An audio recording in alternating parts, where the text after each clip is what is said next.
taxerait quoi ?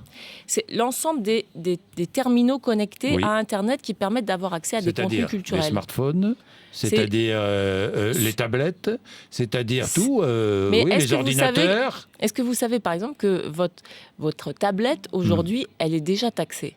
Et pourtant, le prix d'une tablette en France n'est pas supérieur au prix de ce que vous pouvez payer dans n'importe quel pays européen. Donc, en fait, la taxe, elle est $1 pour le consommateur parce que les fabricants répercutent sur leur chiffre d'affaires. Ce n'est pas celle-là. On essaye d'avoir un système, c'est très délicat et très, très fin à mettre en place. Donc, ce sera dans le cadre de la loi de finances à la fin de l'année.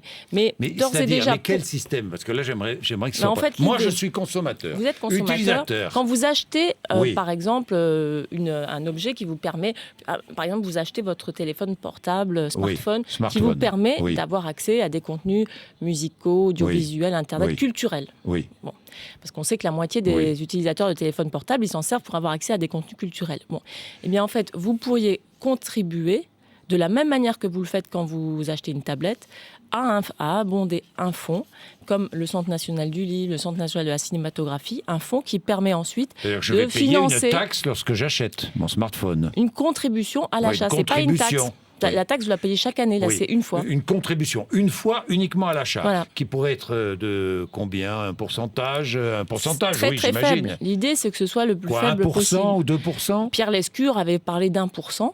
Oui. Bon, voilà, mais pourquoi pas ? De toute façon, c'est les députés, c'est les parlementaires qui en décideront. Un achat de 300 €, par exemple, je donne un exemple, ça fait 3 €. 3 € sur 300 €. Voilà. 3 € sur 300 €. Sachant que cette contribution qui servirait à aider, entre autres, les disquaires indépendants. Par exemple, les disquaires, la filière musicale, les photographes qui aujourd'hui sont pillés les photographes par les grands sites qui agrègent notamment des photographies de presse et qui ne versent à rien du tout, qui parfois ne mettent même pas le nom du photographe sur ces sites.